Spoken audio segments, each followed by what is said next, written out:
জ্যামের কারণে অতিষ্ঠ জনজীবন, এর থেকে মুক্তির উপায় কি? তবে উড়ন্ত গাড়ি কি ভবিষ্যৎ?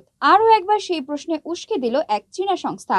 তাদের তৈরি ড্রোন কার এখন ভাইরাল সোশ্যাল মিডিয়ায়। গাড়িটি দেখতে একদম সাধারণ গাড়ির মতোই, দেখলে মনে হবে যেন গাড়িটি নিয়ে কেউ ড্রোনের সঙ্গে ফিট করে দিয়েছে। চীনা প্রযুক্তি সংস্থা এক্সপেং এই বিশেষ গাড়িটা বানিয়েছে।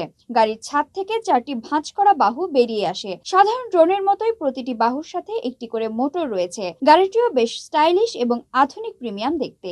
ইলেকট্রিকের রিপোর্ট অনুযায়ী এক্সপেং এর আরবান এয়ার মোবিলিটি বিভাগ সংস্থার বার্ষিক প্রযুক্তি দিবসে এই নতুন উড়ন্ত গাড়ির কনসেপ্টের জন্য একটি প্রোটোটাইপ তৈরি করেছে।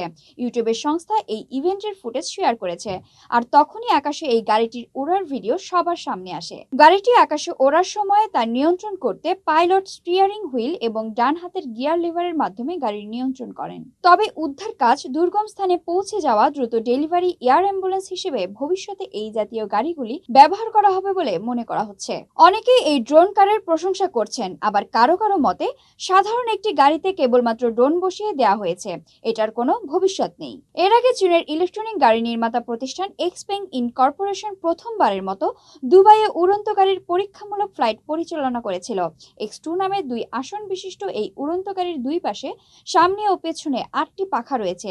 এগুলো গাড়িটিকে উড়তে ও অবতরণে সাহায্য করে।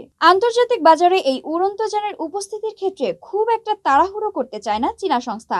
জানানো হয়েছে ধাপে ধাপে আন্তর্জাতিক বাজারে আত্মপ্রকাশ করতে চান তারা। এই গাড়িতে যাতায়াত করা সম্ভব হলে সময় বাঁচবে অনেকটাই। রাস্তাঘাটেও গাড়ি ঘোড়ার ভিড় কমবে। আমেরিকা, চীন, জাপান, ভারত, দক্ষিণ কোরিয়া সহ বহু দেশ এরই মধ্যে ফ্লাইং কারের পরিকল্পনা বাস্তবায়নের পথে এগোচ্ছে।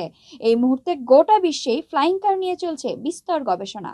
ভবিষ্যতে আকাশপথে রাজত্ব করতে চায় সব গাড়ি নির্মাণকারী প্রতিষ্ঠানগুলো। ভবিষ্যৎ পৃথিবীতে আকাশে বাড়িঘরের চারপাশে মৌমাছির মতো উড়াউড়ি করবে ফ্লাইং কার।